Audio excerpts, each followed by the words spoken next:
시장 2부 시작하겠습니다. 코스피 어제 2,000선 반납했었는데 오늘 하루 만에 회복하기는 좀 어려울 것 같습니다.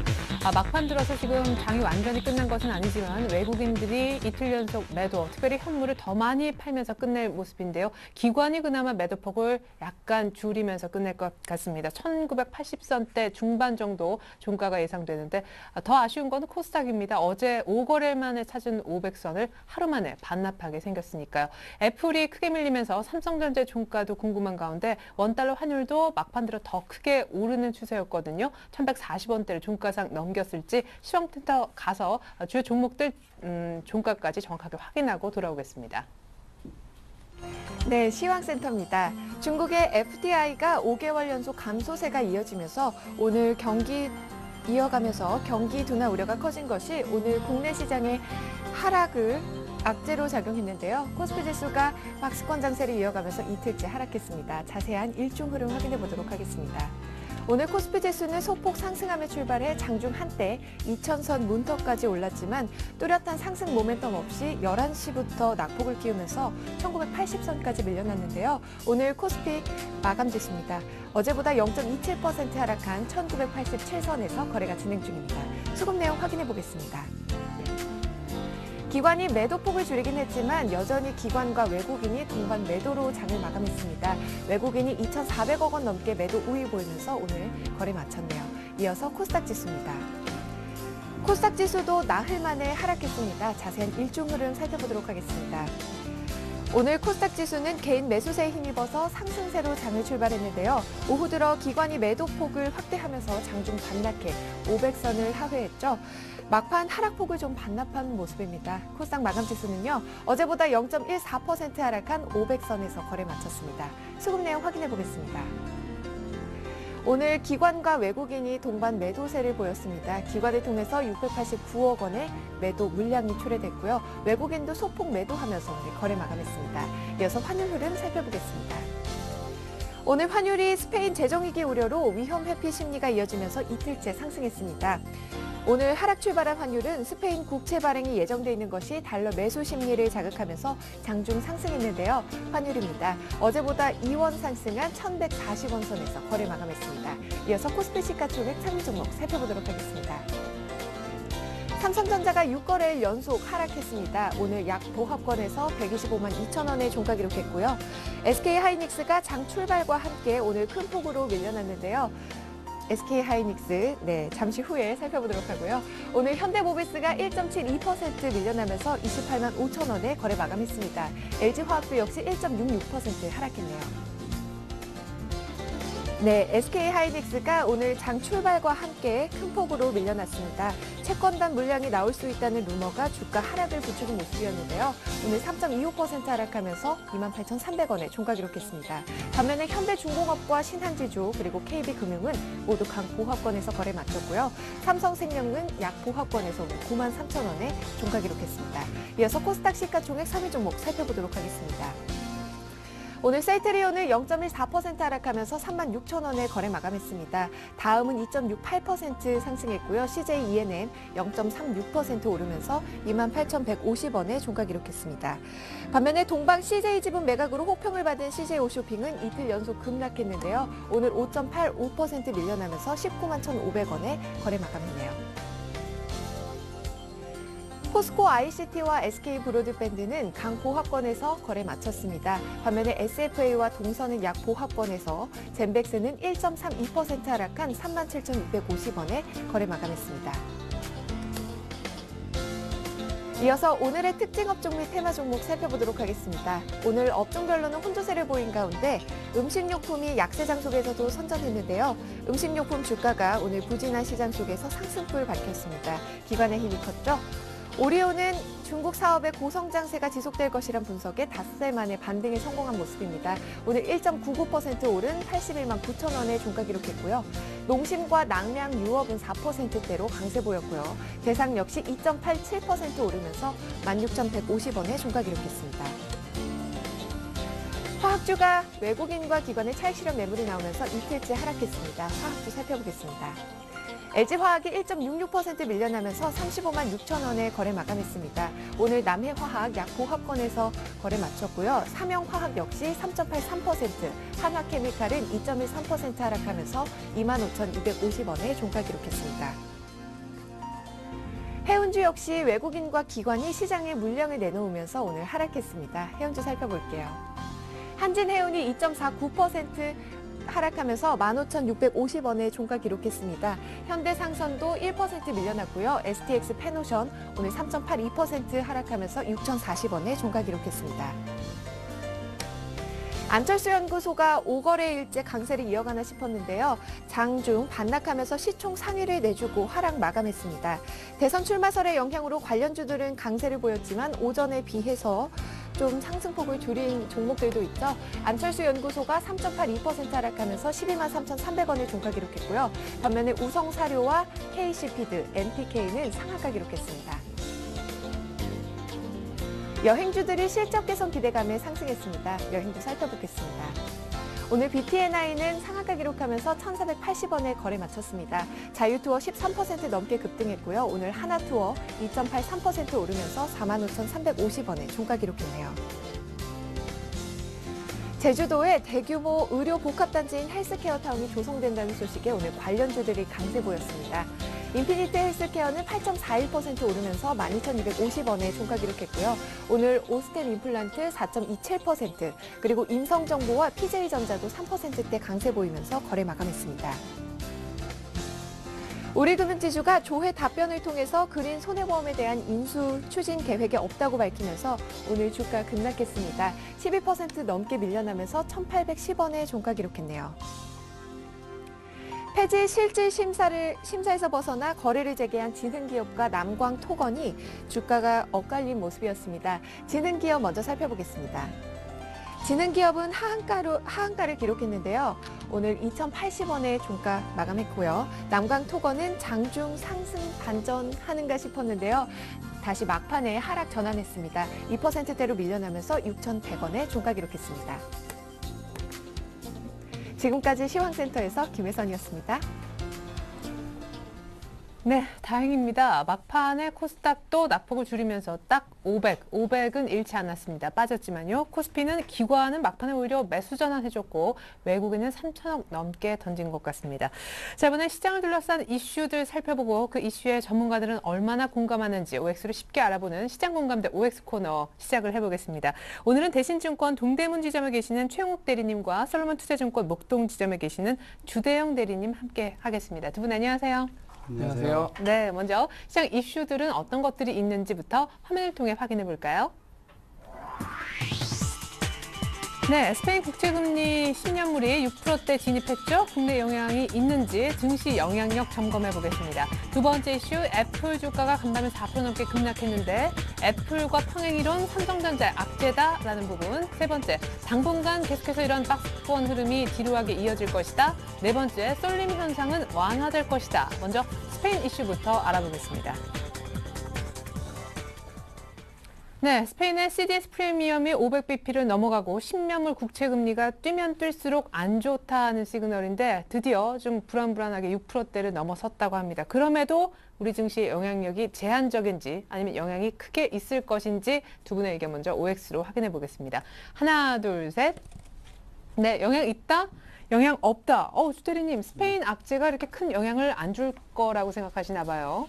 네, 그렇죠. 단기적으로는 악재가 아닌데요. 중장기적인 악재라고 보셔도 될 것 같습니다. 일단 뭐 내용부터 살펴보면요. 16일 현재 10년물 금리가 6.14%를 기록했는데요. 장중에 6.16%까지 급등하기도 했고요. 지난 11월 이후 최고치라는 점입니다. 그에 따라서 이제 유로화도 이제 화폐 가치가 좀 가격이 하락했다고 보시면 될 것 같고요. 17일하고 19일에 이제 국채 입찰권이 좀 관건으로 제시되고 있는데요. 이걸 좀 종합해 볼 때 그 스페인의 그 재정 긴축으로 인한 성장 위축이 좀 예상이 되고요. 그런 부분들이 이제 재정 적자 비율 목표치 하회라는 점으로 전이가 되면 다시 한번 또 추가 재정 얘기가 나올 겁니다. 그래서 이제 악순환이 계속 된다고 보시면 되는데요. 조금 원론적인 얘기를 이렇게 말씀을 드렸는데 저는 일단 그 유로화 자체가 조금 안 좋은 흐름을 가져가는 건 엔화 강세 영향도 조금 있다고 봅니다. 그래서 좀 복합적이라고 보는데 스페인만 단독적으로 놓고 보면 그렇게 크게 국내 시장에 영향을 주지 않을 거다라고 보고 있습니다. 하지만 불안한 점은 이제 유럽계 자금들이 빠져나갈 수 있다는 점인데요. 일단 저는 2000선을 놓고서 뭐 심리적인 지지 라인이기 때문에 한번 공방을 펼치기 때문에 단기적으로는 그렇게 위험하지 않은 구간이라고 저는 말씀을 드리고 싶고요. 스페인 금리 뭐 국채 금리 6% 돌파했다. 뭐 마에 7%까지 남아 있으니까 또 네. 누군가는 또 괜찮다라고 또 말할 겁니다. 그러니까 그게 가시화되기 전까지는 조금 더 느긋한 투자 전략 하셔도 될 것 같습니다. 네, 단기적으로는 악재가 아닌 것 같다. 네. 스페인 악재.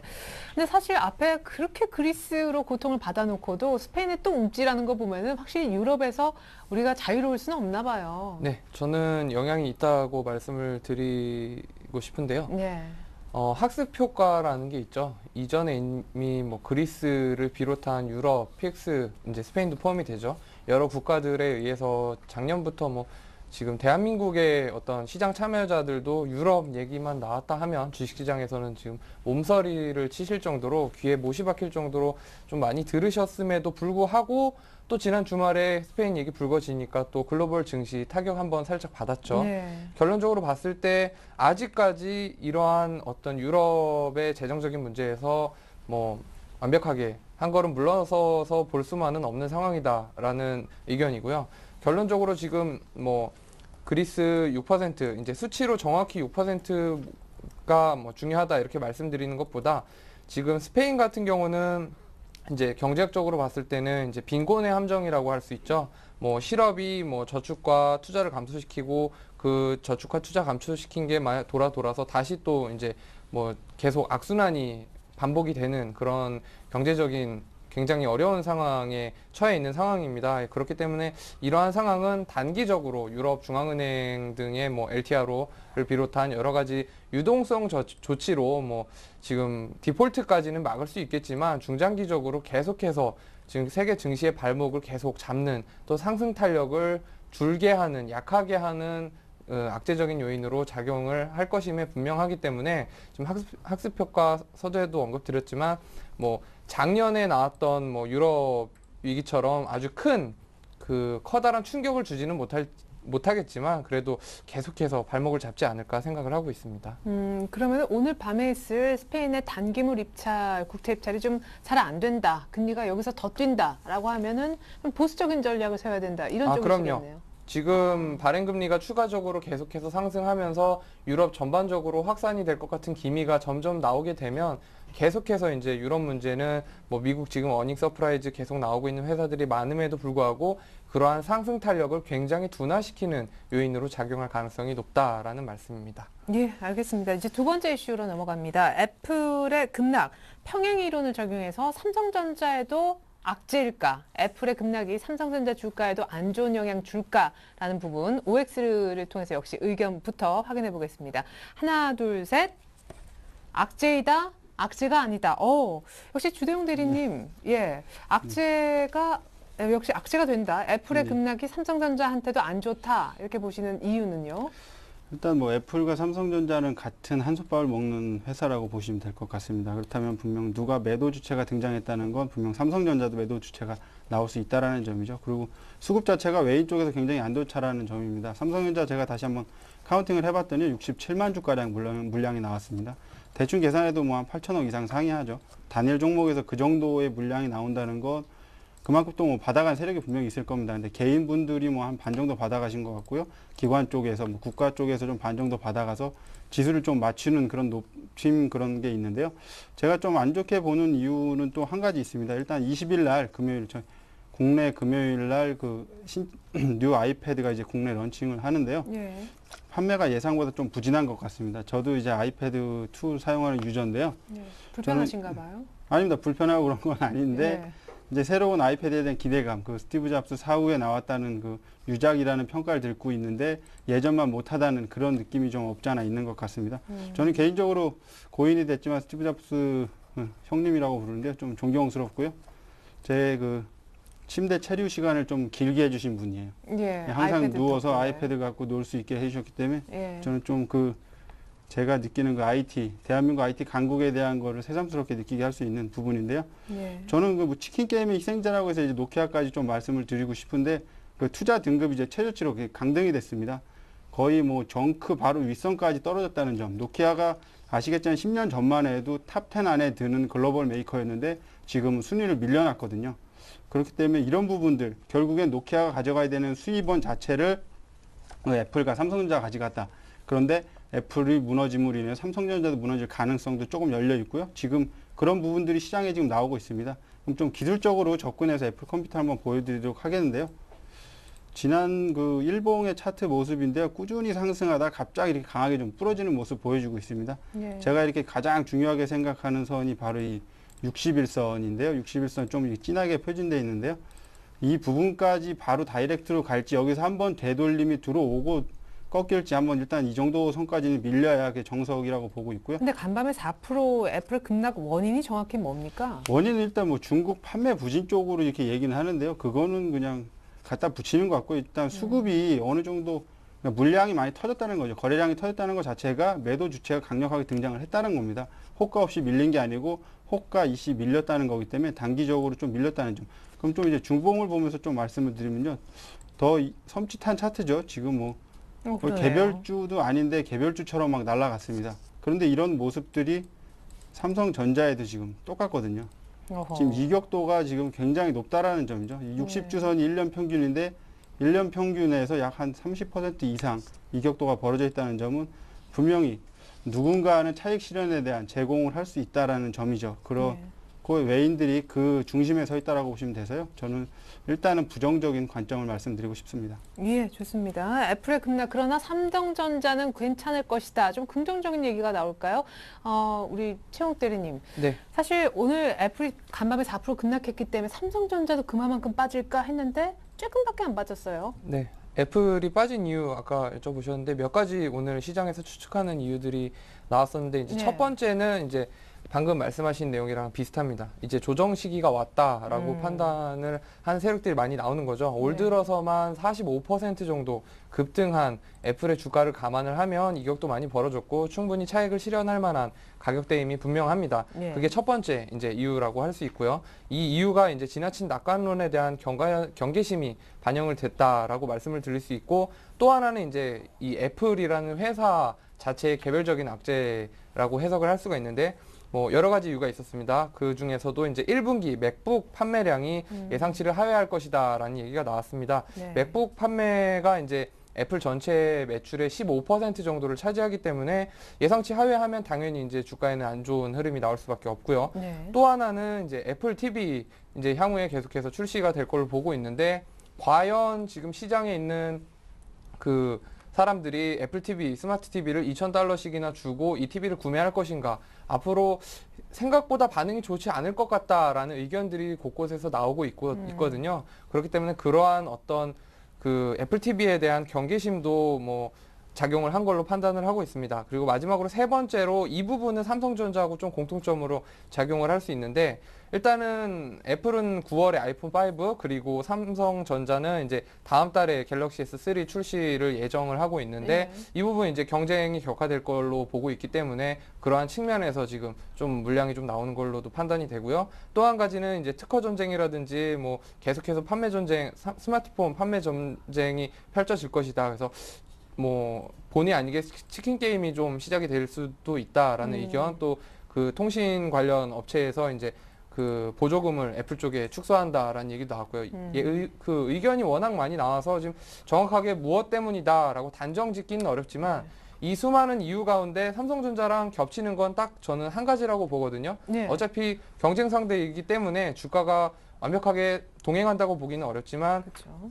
다만 삼성전자가 밀릴 수 있는 첫 번째 이유 그 조정 시기가 왔다라는 많이 그 올랐다. 첫 번째 이유에는 조금 부합을 할 수가 있기 때문에 지금 삼성전자도 밀릴 수는 있지만 애플이 밀린 게 삼성전자의 주가를 끌어내리는 결정적인 요소로 작용하기는 어렵지 않나 이렇게 생각을 하고 있습니다. 예, 좋습니다. 삼성전자는 그래도 애플과는 좀 다를 것이다. 많이 오르긴 했지만 또 우리 최호 대리님 의견도 받아봤습니다. 세 번째 이슈 좀 중요합니다. 당분간 박스권 흐름 이어진다. 진짜 지루합니다. 2월부터 2160, 2050 이 박스권이 오늘까지도 이어지고 있습니다. 자, 두 분의 의견은 어떤지 역시 OX판을 통해서 확인부터 해볼게요. 하나, 둘, 셋. 박스권 흐름 이어지고 박스권 흐름 이어지고 아이고 계속 이어질 모양이네. 최영 대리님 언제까지 이게 이어집니까? 이게 언제까지 이어질 것이다라고 얘기하는 건 사실 저도 잘 모르겠습니다. 2분기가 됐는데도 지금 이어질 것이다라고 말씀을 드리는 이유는 본격적으로 이제 1분기 미국 같은 경우 어닝 시즌이 시작됐는데 괜찮습니다. 지금 어닝 서프라이즈에 가까운 굉장히 괜찮은 실적들이 나오고 있는데 그럼에도 불구하고 박스권을 전망을 하는 이유는 돌발 악재 이제 스페인 쪽이 조금 안 좋게 나왔습니다. 그런 흐름 때문에 지금 뭐 박스권으로 갈 수밖에 없지 않나. 근데 중요한 거는 지금 우상향하는 흐름은 분명히 한꺼풀 꺾였고 두 번째 중요한 게 이제 과연 하단 한 1980선 지지가 이제 엊그저께 나왔었는데 그 선을 과연 지지를 해줄 것인가 이게 굉장히 중요합니다. 그렇죠. 그런 부분들은 아까 말씀드렸던 학습 효과 등을 감안을 했을 때 뭐 작년 유럽의 재정 우려하고 비교를 했을 때는 굉장히 큰 뭐 이슈는 아니기 때문에 또 유동성 등을 감안을 해서 뭐 디폴트까지의 상황은 아니기 때문에 지금 하단은 지지를 할 걸로 예상을 하고 있고요. 또 하단을 지지할 수 있는 또 한 가지 이유가 방금 말씀드렸던 미국 쪽의 긍정적인 흐름, 또 중국 쪽에 어쨌거나 저쨌거나 지금 GDP 성장률 나왔거든요. 좋지 않게 나오긴 했지만 나왔습니다. 그게 중요합니다. 지금 추가적으로 나올 만한 악재가 아주 많은 상황이 아니기 때문에 또 그렇다고 좋은 뉴스가 있는 것도 아니고 또 미국 경기 둔화 조짐이 있다라는 얘기도 나오고 그러니까 그냥 이러지도 저러지도 못하는 상황이니까 당분간은 좀 물량 소화를 거치는 특히나 국내 같은 경우는 이제 투신권 매도 물량을 조금 더 소화하는 과정이 필요하지 않나 싶습니다. 네, 올라가기도 그렇고 더 빠지기도 쉽지 않은 박스권. 주대영 대리님만의 독특한 뭐 추가하실 내용이 있나요? 저 같은 경우는 뭐 내일장 전략과 어느 정도 좀 통한다고 보시면 될 것 같아요. 항상 뭐 박스권을 2월 달부터 말씀을 드렸기 때문에 그 부분은 제가 좀 이따가 내일장 전략에 더 자세하게 말씀을 드리도록 하겠습니다. 좋습니다. 뭐 전체적인 개괄적인 박스권 흐름이 이어진다까지는 같기 때문에 잠시 후 전략에서 이유 얘기해 주신다고 하셨고 마지막 이슈 쏠림 현상 완화될 것이다. 이거 좀 알아보겠습니다. 일단 주도주는 잠깐 쉬는 분위기이긴 한데요. OX판을 통해서 의견 확인해 보죠. 하나, 둘, 셋. 완화. 아우 좋네요. 박스권은 이어지지만 쏠림 현상은 완화된다. 종합하면 그 얘기네요, 최 대리님. 네, 그렇죠. 뭐 크게 말씀드릴 이유도 뭐 많지 않습니다. 지금 최근의 흐름을 보면 삼성전자가 조금은 주춤한 상황에서 중국 관련 종목들이 바닥을 좀 다지고 조금씩 올라오고 있고요. 화학주 같은 경우도 특정 종목을 제외한 뭐 대부분의 종목들이 뭐 잘 올라오고 있는 상황입니다. 이런 상황을 봤을 때 특히나 이제 중국 쪽 아까 말씀드렸던 중국 GDP 성장률 발표가 이제 이게 드디어 저점의 신호 아닌가라고 판단을 좀 할 수 있는 그런 세력들이 조금은 등장했다고 말씀을 드릴 수 있습니다. 그래서 1분기 같은 경우는 정말 좋지 않았습니다. 중국 같은 경우도. 근데 2분기부터는 조금씩 돌아서는 기미가 보이고 있다. 또 이제 미국하고 중국이 좀 미국 어닝 서프라이즈 특히 어닝 시즌을 지나면서 중국과 어떤 바톤을 터치하는 그런 흐름이 조금은 연출될 가능성이 있다고 말씀을 드릴 수 있겠는데 저는 개인적으로 한 가지 꼭 언급을 해드리고 싶은 거는 그렇다고 지금 IT와 현대차를 비롯한 자동차주의 매수세가 뚝 끊기고 완벽하게 이제 다른 그동안 소외 업종들로 돌아서는 게 아니라 그 올라서던 그 흐름이 조금 약해지고 그 소외받았던 종목들이 바닥을 다져주는 그런 흐름이 연출될 것이다라는 그런 의견을 좀 말씀을 드리고 싶습니다. 네, 그야말로 쏠림 현상의 완화 정도 딱 거기까지네요. 주 대리님은요? 저는 조금 이제 보완을 하자면요. 제가 가장 중요하게 생각하는 게 이제 중국 GDP입니다. 왜냐하면은 그 G2죠. 중국이 그 미국의 지금 거의 절반가량 이제 쫓아왔다는 점입니다. 그렇기 때문에 저는 분기마다 발표되는 GDP에 좀 촉각을 곤두세우고 있는데요. 그래도 8%대 성장률이라면 뭐 엄청난 거죠. 뭐 10년 지나면 거의 더블 퍼센트니까 저는 분명히 2020년 가면 미국과 중국과의 그 패권 다툼도 일어나지 않을까라고 좀 기대를 합니다. 그래서 그런 부분들을 왜 이렇게 좀 거시적인 부분을 말씀드리자면 이런 부분들이 어떻게 보면 증시 어떻게 녹나를 좀 보셔야 되는데 지금 가장 말씀드리고 싶은 건 삼성전자를 팔므로 인해서 다른 종목군들이 매개세가 돌아간다는 점이죠. 그렇다면 중국이 성장하기 위해서는 미국에 있는 무언가가 중국으로 이전을 해야 된다는 그런 얘기도 될 수 있습니다. 뭐 머니튜브라고도 할 수 있고요. 그래서 지금 뭐 현실 속에서 일어나는 일들 갖고서 좀 얘기하기 좀 그런데요. 일단 위안화 같은 가치도 조금 더 절상됐기 때문에 분명 좋을 것 같고요. 그래서 쏠림 현상은 조금 완화되지 않을까라고 이제 포트 다변화라고 저는 말씀을 드리고 싶습니다. 예, 좋습니다.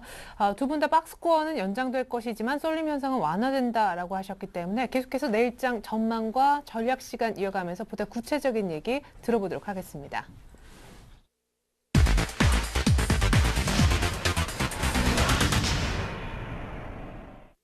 네, 내일장 해결의 키 시간입니다. 주 대리님, 아까 네. 말씀 안 해주셨던 얘기를 네. 이제는 풀어놓으셔야 될 것 같아요. 그러니까 너무 기대치를 크게 한 거 아닌가 좀 걱정스러운데요. 제가 그 2달 동안 늘 말씀드렸던 부분이 이제 밴드 상단이 2050이고 밴드 하단 1980 그리고 그 밑에 있는 60 주선 1970을 말씀드렸는데요. 지난주하고 저는 내일장이 똑같습니다. 왜냐하면 4월 달 안에는 똑같을 거라는 게 제 강한 믿음이고요. 그렇게 하기 위해서 좀 확률적으로 데이터를 좀 내고는 있는데요. 제가 가장 좋아하는 부분들이 이제 파생 쪽에 움직임이 없으면 대한민국 주식시장의 그 코스피 지수 변화는 없다라고 저는 보고 있습니다. 그래서 분명히 하방 작업이 이루어져야 하락을 하고 상방 작업이 이루어져야 상승을 할 수 있다고 저는 보는데요. 네. 1차적으로 볼 때 그 샌드위치 월물이라고 하는데요. 옵션 만기, 그 동시 옵션 만기가 지난 그 다음 날은 선물 쪽에서 작업을 하기 때문에 조금 일시적으로 쉬어가는 느낌. 그렇다면 중간에 껴있는 지금 같은 이제 4월 달, 8월 달 이런 식으로 네. 작년 8월에 급락 온 건 다들 아실 겁니다. 그렇기 때문에 만기 날 가까워지면 가까워질수록 위험하다. 그렇다면 이제 5월물이죠. 지금 상장된 건 5월물이기 때문에 5월 초가 좀 위험하지 않을까라고 보고 있습니다. 그래서 4월은 좀 무난하게 흘러가는 느낌으로 좀 보고 있고요. 오히려 프랑스 대선으로 인해서 촉각이 곤두서 있기 때문에 사람들이 이제 변동성을 기대하는데 그런 기대치가 커지면 커질수록 또 반대를 노리는 세력들이 분명히 존재를 합니다. 예. 그렇기 때문에 그런 부분에서 좀 오히려 변동성 축소, 금일 같은 경우 변동성이 꽤 줄어든 모습을 보여주는데요. 그런 흐름들이 4월 말까지 이루어지고 5월 초쯤에 한번 단기적인 임팩트 있는 현상들이 나타나지 않을까. 그게 상승일지 하락일지는 또 그때 가봐야 되겠지만 지금 놓고 볼 때는 뭐 스위스발 악재나 뭐 글로벌 좀 재정 위기 이런 걸 볼 때는 조금 더 하락 쪽에 무게를 두고 있습니다. 그렇다고 해서 뭐 크게 무게를 두는 건 아니고요. 뭐 50대, 51대 49 정도니까요. 아직은 좀 더 지켜보는 그런 박스권 전략을 말씀드리고 싶습니다. 예. 자, 뭐 우리 주 대리님은 대충 기간을 좀 얘기해 주셨어요. 한 4월까지는 박스권이 확실할 것 같다. 이렇게요. 최영욱 대리님만의 내일장 전략이 때문에 아까 미국에서 이제 중국으로 바통 터치 얘기를 하셨는데. 네. 아직 이제 섣부르게 판단하기는 좀 이른 감은 있지만 네. 예, 중장기적으로 봤을 때 하반기 또 10년을 놓고 20년을 놓고 본다면 중국은 충분히 성장 모멘텀이 있기 때문에 뭐 언제든지 바톤 터치는 이루어지겠지만 그 시기가 굉장히 중요하겠죠. 네. 근데 그 시기를 올해 그 2012년도를 놓고 봤을 때는 1분기 GDP 발표가 난 이후 이제부터 조금씩 서서히 교체되지 않겠나 생각을 하고 있는 거고요. 지금 이번 주 특히나 내일장 같은 경우 전략을 하실 때 가장 유의해야 하실 점은 이번 주 같은 경우 미국 쪽에 기업 발표, 실적 발표가 굉장히 많이 있습니다. 뭐 이번 주에 99개, 다음 주에 173개 회사가 그 S&P 500 중에서 예, 실적 발표를 하는데 이 회사들 특히 관심 있게 보실 수밖에 없습니다. 세계 경제 그리고 또 글로벌 증시의 뭐 어떤 특정 업종 또 종목들의 뭐 거시적인 지표라고 할 수 있을 만큼 중요한 회사들 발표를 하니까요. 특히 오늘 같은 경우 이제 뭐 금융 쪽 뭐 골드만삭스라든가 또 IT의 인텔, IBM, 뭐 코카콜라라든가 내일 그리고 모레 계속해서 큰 회사들 실적 발표가 계속 있으니까 관심 있게 지켜보시고요. 다만 제가 말씀드릴 수 있는 건 지금 어닝 쇼크 수준의 기업들은 거의 없는 걸로 파악이 되고 있습니다. 그렇기 때문에 크게 걱정하실 필요는 없고요. 조금 더 중요하게 생각을 하셔야 될 게 아마 스페인 쪽에 계속 이번 주 그 발행금리 쪽을 관심 있게 보셔야 되지 않을까 생각을 하고 있는 상황입니다. 그렇기 때문에 지금 미국 쪽에 관심도 가지시지만 이제 스페인 양쪽 그 이제 서양 쪽이라고 하죠. 그쪽으로 좀 관심을 가지셔야 될 것 같습니다. 네, 스페인 금리는 계속 뛰고 스페인 증시는 계속해서 연 저점을 경신하고 있습니다. 여의도 쪽의 시각을 한번 확인해 볼까요? 삼성증권의 박승진 선임연구원 연결하겠습니다. 안녕하세요. 네, 안녕하십니까? 네, 외국인이 막판에 더 많이 팔면서 1985선에서 끝났는데 오늘 밤 스페인 단기물 입찰이 좀 관건이 될 것 같습니다. 골드만삭스도 실적 발표가 있죠? 예, 뭐 일단 오늘 역시 또 질환 흐름 좀 이어졌습니다. 뭐 2000선 아래에서 등락 거듭하다가 이제 일단 결국은 이제 전일 대비 7포인트 하락해서 이제 마감을 했고요. 뭐 오늘 역시 뭐 뚜렷하게 뭐 악재가 있는 건 아니었지만은 뭐 그 유럽 재정 위기 뭐 이런 부분들이 일단 그 국내 증시에도 좀 영향을 좀 계속적으로 좀 주는 모습이었습니다. 뭐 거래대금 역시 이틀 연속으로 그 4조 원 또 하회하는 되게 저조한 굉장히 좀 저조한 수준을 좀 기록을 했고요. 일단 말씀하신 것처럼 일단 스페인 쪽 그리고 또 유럽 쪽 일단 이런 부분들이 그 시장에 좀 계속적으로 좀 부담이 좀 되고 있는 것 같습니다. 뭐 스페인에다가 이어서 본다면은 또 프랑스의 대선 이슈까지 일단 투자 심리에 영향을 좀 주고 있는 상황인데요. 일단 뭐 오늘은 이 두 가지 이슈들 그 유럽 쪽에서 다시 좀 그 부각되고 있는 이 두 가지 이슈에 대해서 좀 말씀을 드리겠습니다. 그 스페인발 유럽 위기 같은 경우는 일단은 뭐 신뢰 회복이 이제 관건이 되겠는데요. 일단 뭐 물론 이제 높은 실업률이라던가 경기 불확실성 그리고 또 부동산 부실에 따른 그 은행권의 자본 확충 이슈와 같이 일단 펀더멘탈 요인 부분들도 일부 좀 맞물려 있긴 하지만은 일단 뭐 이 부분들은 최근에 새롭게 나타난 문제들은 아니고요. 앞서 언급해드린 것처럼 그 스페인의 가장 큰 문제는 그 재정 적자 목표치를 수정한 이후에 그 시장으로부터의 그 신뢰를 받지 못하고 있다 이런 부분이 되겠습니다. 일단 뭐 지난해 11월만 해도 스페인 정부 같은 경우는 그 2011년 재정 적자 목표 달성에 대해서 굉장히 좀 자신감을 갖고 있었습니다. 뭐 작년 11월 같은 경우에는 그 스페인 정부가 그 10월까지의 그 누적 재정 적자가 그 GDP 대비 3.7%에 불과하기 때문에 그 연말까지 뭐 이와 약속했던 목표치 초과 달성 뭐 이런 부분들까지 자신 있게 좀 말하는 그 스탠스를 좀 보였었는데요. 일단 그 실제로 뭐 그 당시에는 자신감이 또 금융시장에 반영되면서 이탈리아랑 스페인의 국채금리 같은 경우는 또 역전되는 현상까지도 벌어졌었습니다. 하지만 올 연초에 이런 부분들 좀 다 뒤집혔는데요. 그 2011년 재정 적자가 8.5%에 달하는 것으로 또 나타났었고 여기에 더해서 올해 목표치 역시 또 기존 4.4% 목표치에서 그 5.8%로 좀 완화시켜달라는 요구까지 좀 이어갔습니다. 뭐 투자자들의 일단 신뢰를 좀 완전히 깨놓은 상황이고요. 그 이후 뭐 스페인의 금융 불안이 좀 본격적으로 표면 위로 떠올리면서 어제 기준으로 또 봤을 때 스페인의 CDS 사상 최고치를 경신했고 또 10년물 국채금리 같은 경우도 지난 11월 이후 처음으로 6%에 진입하면서 그 구제금융을 좀 가능할 수 있는 7% 선까지 또 오르는 게 아니냐 이런 부분에 대한 좀 우려가 좀 같이 좀 부각되고 있는 상황입니다. 프랑스 대선의 경우에는 일단 역시 그 기존 우파 성향 여당의 재집권이냐 또 혹은 그 좌파 성향의 야당의 집권이냐 이런 부분들이 좀 문제가 되고 있습니다. 현재 그 좌파 성향인 그 야당 후보의 지지율이 좀 높게 나타나고 있다는 점이 일단 시장에서는 좀 부담이 되고 있는 상황이고요. 그 야당 후보인 올랑드의 경우에는 그 신재정 협약에 따른 주권 통제를 좀 완화하고 그 성장 위주의 정책을 좀 계속적으로 펼쳐야 된다 이런 부분들을 주장하고 있기 때문에 지금 재정 적자에 대한 그 민감한 좀 모습을 보이고 있는 투자자들로서는 시장에 대해서 좀 프랑스 역시도 좀 불안한 그 방향으로 좀 진행을 하는 게 아니냐 이런 부분에 대해서 좀 걱정을 하고 있습니다. 일단 뭐 금주까지는 이러한 부담 요인들 좀 더 그 이어지는 쪽으로 봐야 될 것 같고요. 하지만 그 스페인의 이슈의 경우에는 일단 금주 후반 예정되어 있는 IMF 총회에서 조금 그 답을 찾을 수 있지 않을까 좀 예상을 하고 있습니다. 뭐 금일 일본 쪽에서도 그 600억 달러에 그 달하는 그 IMF 그 출자액을 좀 늘리겠다 이런 부분들 발표들이 있었고요. 그 이번 주 그 IMF 총회에서 글로벌 공조를 통해서 좀 방화벽 확대되는 부분들이 좀 결정될 경우에는 상당 부분 그 스페인의 그 우려 역시도 좀 완화되는 쪽으로 갈 가능성이 높다고 볼 수 있겠습니다. 프랑스의 경우에는 일단 대선 이후에 좀 단기적으로는 좀 흔들릴 수 있겠지만은 그리스 쪽에 좀 같이 비교해 봤을 때 그리스 현 정권 역시 그 집권 이전에는 재정 축소를 좀 반대하는 정당이었다는 점에 빗대어 봤을 때 그 상황이 상황인 만큼 일단은 그 성장도 뭐 성장이지만은 역시 또 그 집권 이후에는 태도가 좀 변할 가능성 역시 좀 같이 좀 큰 맥락에서 좀 봐야 될 것 같습니다. 단기적으로는 뭐 국내 증시 뭐 이런 부분들 같이 감안했을 때 그 전저점인 1980선의 지지력을 좀 염두에 두고 뭐 오늘 이후에는 좀 기술적 반등 역시 좀 기대해 볼 수 있는 시점이 아닌가 좀 판단을 하고 있고요. 기업 실적 발표 시즌 좀 시작이 되어 있는데 일단 뭐 아까 말씀하신 골드만삭스 같은 경우도 일단 미국 전반적인 미국 기업 실적의 그 예상치가 1분기 내내 좀 하향 조정되었다는 부분에 있어서 일단은 지금 뭐 예상치를 뭐 이렇게 하회하는 가능성은 좀 낮지 않나 좀 이렇게 보고 있고 서프라이즈 인덱스가 지금 75%까지 올라온 상황을 비춰봤을 때는 기업 실적 같은 경우는 중립 이상의 영향력을 좀 계속적으로 좀 행사하지 않을까 예상을 하고 있습니다. 네, 특별히 스페인 걱정 많이 하는데 IMF 총회에서 방화벽을 얼마나 더 높여주는지 여부도 스페인 악재를 얼마나 커버할 수 있는지 이거하고 연결될 수 있다는 재미있는 분석까지 들어봤습니다. 삼성증권의 박승진 선임연구원 전략이었습니다. 고맙습니다. 예, 감사합니다.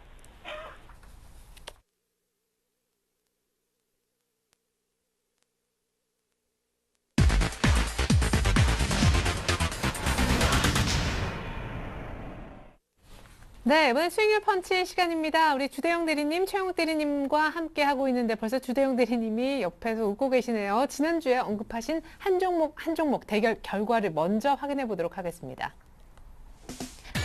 자, 기억을 더듬어 보시면 주대영 대리님은 금호석유를 그리고 최영욱 대리님은 삼성전자를 주간 공략주로 언급하신 바 있는데요. 한 주 동안 최고점 대비 결과는 네, 1.2%, 0.1%포인트 차이로 삼성전자를 언급하신 우리 최욱 대리님의 승리입니다. 최욱 대리님 축하드릴게요. 현대차에 이어서 삼성전자로 또 한 번 이기셨군요. 그 소감을 간단하게 말씀드리자면 네. 삼성전자 같은 경우는 이제 그 어떤 전문가가 오더라도 이기기가 쉽지 않았을 것이다라고 네. 생각을 합니다. 좀 반칙이 아닌가 싶을 정도로 네. 너무 시장에 이제 벤치마크 역할을 하는 종목이었기 때문에 네. 저는 이번 주 시장 자체가 뭐 크게 오르지도 크게 내리지도 않는 뭐 지지부진한 상황이 될 것이라고 좀 예측을 했습니다. 네. 그래서 아마 지수 벤치마크 수익률만 걷어도 만약에 오르면 네. 충분히 뭐 아웃퍼폼 할 수 있는 수익률을 낼 수 있는 삼성전자이기 때문에 택했던 이유고요. 그렇기 때문에 지금 뭐 제가 종목을 잘 찍었다기보다는 예. 지수 흐름 자체가 좋지 않아서 좀 예. 다음 이제 돌아오는 주에는 좀 더 좋은 예.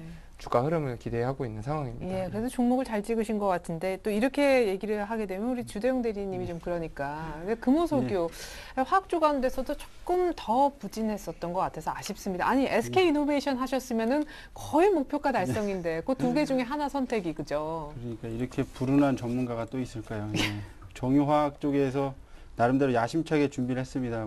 좀 차트 쪽을 많이 읽는 것 같아서 기술적인 것보다는 기본적인 거에 충실을 좀 해봤는데요. 금호석유 뭐 기관들이 매도 주체로 등장하면서 하루 만에 뭐 한 40만 주 이상 패는 물량을 패는 모습을 봤는데요.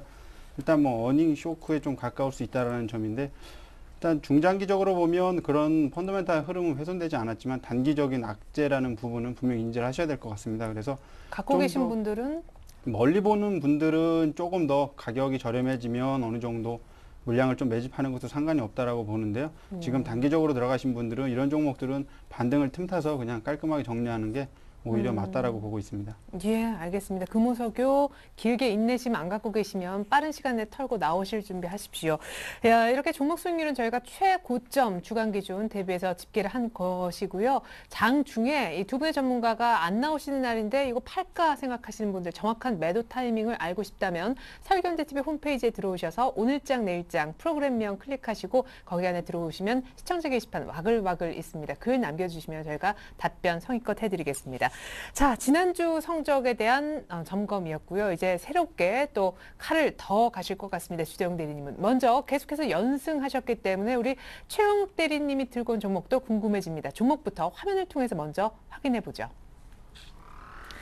자, 최영욱 대리님은요. 하이트 진로와 다음을 준비를 하셨습니다. 아, 네. 주대영 대리님이 준비하신 종목인 것 같아요. 자, 그리고 다음과 현대위아는 우리 최영욱 대리님이 준비를 하신 종목입니다. 자, 먼저 연승을 하셨기 때문에 우리 최영욱 대리님이 준비하신 두 종목 설명을 먼저 들어보겠습니다. 오늘은 참고로 이 중에서 잠시 후에 한 종목씩으로 가리게 될 텐데 다음 종목이 겹치고 있습니다. 최영욱 대리님? 네, 오늘 현대위하고 다음 준비를 했는데 네. 다음이 겹쳐서 저도 종목을 잘 찍은 것 같아서 일단은 뿌듯하고요. 예. 그 현대위아 지금 3주 연속 현대그룹주 종목을 들고 온 것 같은데요. 그 그러네요. 현대그룹주 중에서 지금 당연히 이제 현대차 쪽으로만 이제 제가 들고 왔습니다. 현대차 2번 갖고 오고 현대위아 갖고 왔는데 네. 사실 현대위아 같은 경우는 제가 한 달 전부터 매매를 많이 했는데 시장에 좋다 소문난 종목입니다. 이 종목 아마 최근에 많이 자동차 들었어요. 예. 자동차 부품주 매매하시면서 현대위아 매매 안 하셨다. 그러시면 반성 좀 하셔야 됩니다. 아, 예, 현대위아만한 종목이 없었는데 네. 제가 이 시점에서 저도 사실 한 15%에서 20% 정도 수익률을 지금 냈던 종목인데 다시 한번 지금 박스권 거의 상단에 근접하고 있는 상황에서 또 추천을 드리는 이유가 뭐냐 하면 이제 아직 종목이 죽지 않았고요. 네. 또 모멘텀도 살아있다고 판단이 됩니다. 모멘텀이 여러 가지인데 첫 번째로 자동차죠. 자동차라는 이유만으로 시장에서는 지금 조금 프리미엄을 얹어주고 있는 심리적인 관점에서 네. 갖고 있고요. 또 하나는 이제 수급입니다. 다른 지금 시장에 뭐 코스피 지수 수급을 보시면은 뭐 워낙 안 좋죠. 근데 지금 현대위아 수급을 좀 잠깐 살펴봐 드리겠습니다. 현대위아수급 보고 계신데요. 지금 빨간불이 엄청나게 들어와 있죠. 요 네. 가운데에 빨간불 들어와 있고 왼쪽 구석에 이제 파란불 들어와 있으면 조금 저는 개인적으로 좋아합니다. 예, 개인이 이제, 팔고 예, 있는. 개인이 팔고 이제 기관 특히 외국인도 같이 사주면 좋은데 외국인 최근에 그래도 매도세가 굉장히 많이 줄어들었고요. 기관 같은 경우 매수세가 조금 줄어들기는 했지만 지금 보험, 투신, 증권, 은행을 비롯해서 또 기금까지도 최근에 매수세가 아직 죽지 않았다라고 말씀을 드릴 만큼 굉장히 강력한 매수 신호가 발생을 하고 있습니다. 또 하나 있습니다. 지금 이제 이것도 좋은 이슈로 작용을 할 것 같은데 이제 네. 매년 6월 선물옵션 동시만기일 날 6월 15일이죠. 올해 같은 네. 경우는 그때 이제 코스피 200 구성 종목 정기 변경이 실시가 되는데 작년 이맘때쯤 제가 굉장히 매매를 많이 했던 게 한일위아입니다. 이제 그런 모멘텀을 갖고 있었는데 네. 올해 지금 이런 이슈가 나오는 게 이제 현대위아 만도입니다. 근데 자동차 부품주 중에서 이 종목들 지금 코스피 200으로 편입 예정으로 거론이 되고 있는데 그 4월, 5월, 6월 초 매수했을 때 수익률을 비교를 했을 때 지금 뭐 과거 패턴상으로는 한 5월쯤에 매수하는 게 수익률이 가장 높았었습니다. 두 자릿수 중에서도 20%에 육박하는 수익률을 거뒀었는데 이 매매 패턴이 사실 노출이 많이 됐단 말이죠. 그렇기 네. 때문에 매수 시점을 조금 더 당겨야 할 필요가 있다라고 생각을 하고 그래서 있고요. 4월에. 예, 그래서 지금 4월 중순, 4월 말 이때쯤부터 제가 일주일 펀치 종목으로 가져오긴 했지만 자동차 부품주에 지금 포트에 편입을 고려하고 계신 분들은 지금 현대위아 한 6월 초까지는 계속해서 관심을 가져볼 만하다라고 말씀을 드릴 수 있을 것 같습니다. 가격 설명을 해드리자면 이제 시초가로 매수 이제 뭐 편하게 매수하셔도 괜찮을 것 같고요. 목표가는 지금 전고점 부근까지 내다보겠습니다. 16만 원, 네. 16만 원 잡아드리고 손절가는 그 어제 시가 부근입니다. 14만 5천 원 손절가 잡아드리고요. 그리고 다음 같은 경우는 겹치니까 아주 간략하게 설명을 해드리도록 하겠습니다. 네, 근데 어쩜 예. 이렇게 겹치죠? 두 분이 두 종목씩만 들고 오는데. 아마 오늘 시장에서 오른 종목이 그렇게 많지 않았고 예. 또 최근에 수급세가 굉장히 뭐 눈이 번쩍 뜨이게 하는 종목이 아니었나 그래요? 생각이 좀 듭니다. 네. 지금 어제, 그제 그리고 3일 연속 다음 같은 경우 굉장히 강한 상승 탄력을 보여줬는데요. 지금 일단은 제가 먼저 언급을 드리고 싶은 모멘텀은 두 가지입니다. 첫 번째 야후. 지금 이번 주에 실적 발표가 있는데요. 그 분기 대비 그리고 전년도 대비 유일하게 둘 다 플러스로 지금 실적 발표가 될 만한 회사는 야후밖에 없는 걸로 지금 시장에서 얘기가 나오고 있습니다. 네. 굉장히 비슷한 그룹이죠. 네. 그렇기 때문에 지금 뭐 미국 시장에서 굉장히 실적이 괜찮게 나오면 다음에는 뭐 악재가 아닌 분명히 호재로서만 인식이 될 걸로 보이고 있고요. 또 하나 말씀을 드리고 싶은 건 NHN입니다. 같은 그 업종 내에 있죠. 근데 NHN 주가 흐름 먼저 살펴봐 드리면 지금 가장 최근에 한 2월부터 두 달 동안 쉬지 않고 삼성전자 부럽지 않다고 말할 수 있을 정도로 뭐 굉장히 전고점 뚫고 흐름 좋은 모습 보이고 있습니다. 흡사, 현대차를 보는 것 같죠. 예. 흐름 굉장히 좋은데 다음 주가 한번 보시죠. 아, 조금 부진하죠. 네. 그러면 제가 NHN은 좋은데 다음은 뭐 못 갈 이유가 있냐라는 아주 간략하게 말씀을 드리면 그겁니다.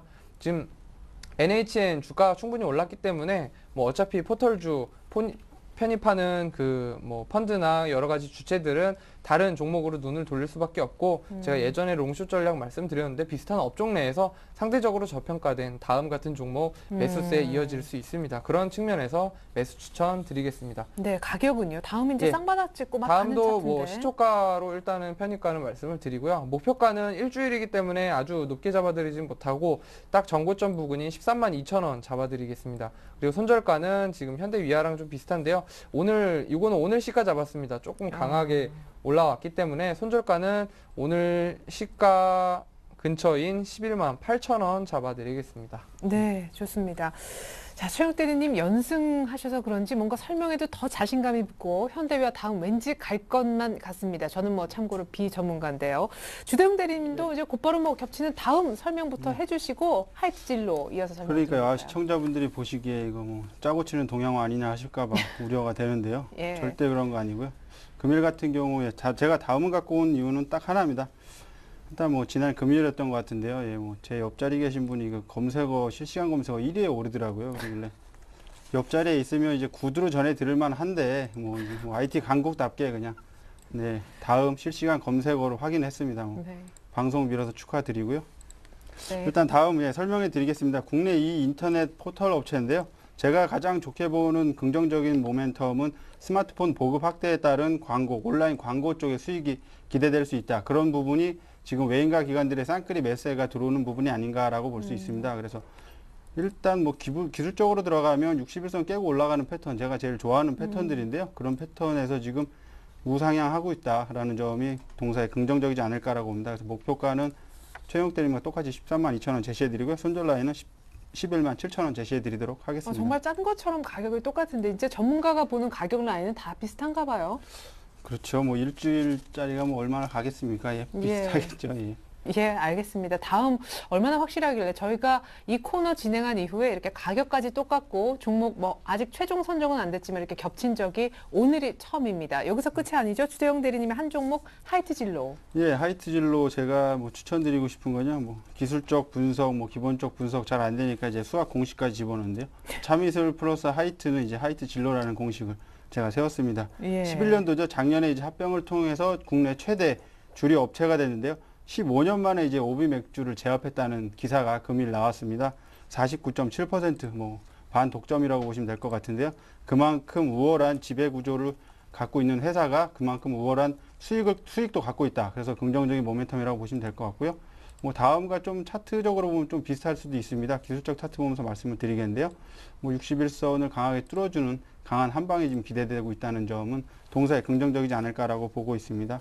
목표가는 26,900원 제시해드리고요. 손절 라인은 24,500원 제시하도록 하겠습니다. 네, 자 이렇게 해서 두 종목씩 설명 들어봤는데요. 계속해서 이 연승을 이어가려면 여기서 잘하셔야 됩니다. 사실 주대영 대리님도 여기서 지난주 약간 삐끗하셨는데 최훈 대리님 두 종목 가운데 한 종목, 최종 종목은요? 네, 저는 아쉽지만 현대위아를 선택을 했습니다. 아, 다음이 아니라 네. 예, 괜히 겹칠까봐 그러실 수도 있는데 어쨌건 현대위아 알겠습니다. 우리 주대영 대리님은요? 예, 저는 뭐 최대리면 아량에 힘입어서 다음을 그냥 들고 밀고 나가기로 했습니다. 네, 이렇게 했는데 다음이 수익이 안 나면 참, 예, 그럴 것 같은데요. 좋습니다. 주대영 대리님의 다음, 그리고 최영우 대리님은 현대위아. 최종적으로 제가 다시 한번 정리해서 가격 설명까지 화면을 통해서 해드리겠습니다. 자, 이렇게 해서 또 다른 이번에 수익률 펀치 종목으로 이번에 최영 대리님은 현대위아와 다음을 갖고 나오신 바 있습니다. 이 가운데서 최영 대리님의 현대위아를 최종적으로 선정하셨고요. 주대영 대리님도 역시 다음 갖고 나오셨고 하이트 진로도 함께 언급하셨는데 주대영 대리님이 최종 종목으로 겹치는 다음을 골라 잡으셨습니다. 이렇게 해서 앞으로 한 주 동안 수익률 펀치는 최영 대리 현대위아, 주대영 대리의 다음으로 대결을 펼치게 되겠는데요. 자, 가격이 가장 중요하겠죠. 최영 대리님은 현대위아 시장 관심 업종인 자동차 관련해서 부품 현재 탑픽이라고 하셨습니다.